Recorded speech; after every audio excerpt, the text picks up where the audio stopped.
Vous êtes un particulier, attention. L'amiante, on ne le voit pas, on ne l'entend pas, on ne le sent pas.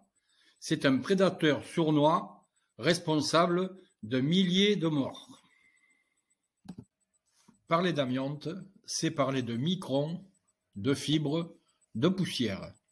Une fibre d'amiante se compose de plusieurs fibrilles qui se désolidarisent lorsqu'on les coupe, les perce, ponce, découpe des matériaux contenant de l'amiante, ou qu'on les brise, exemple des plaques de fibrociment.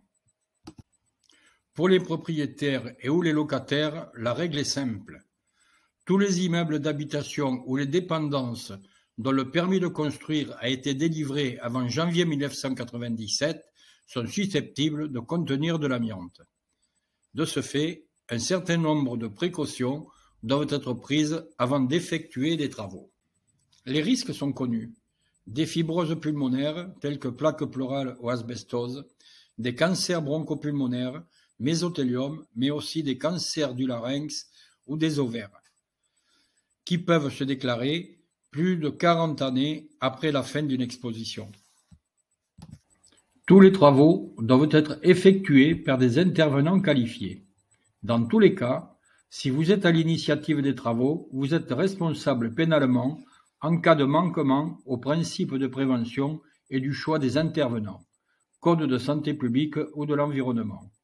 Si vous choisissez d'effectuer vous-même des petits travaux, attention, les fibrilles se déposent sur les murs, les sols, les meubles, pensez à vos proches.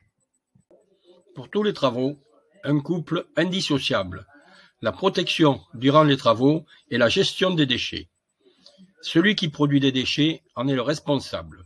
Tous les déchets d'amiante libres ou liés des particuliers doivent être identifiés, étiquetés, conditionnés. Les dépôts sauvages sont lourdement condamnés. Obligation des propriétaires. Pour les immeubles collectifs, un dossier technique amiante DTA doit être constitué par le propriétaire ou le syndicat des propriétaires. Pour les parties privatives, un dossier par logement doit être à la disposition des locataires. Pour les propriétaires de maisons individuelles, en cas de vente, obligation de fournir un état de présence d'amiante. En cas de démolition, repérage de tous les matériaux amiantés ou susceptibles de contenir de l'amiante. Témoignage.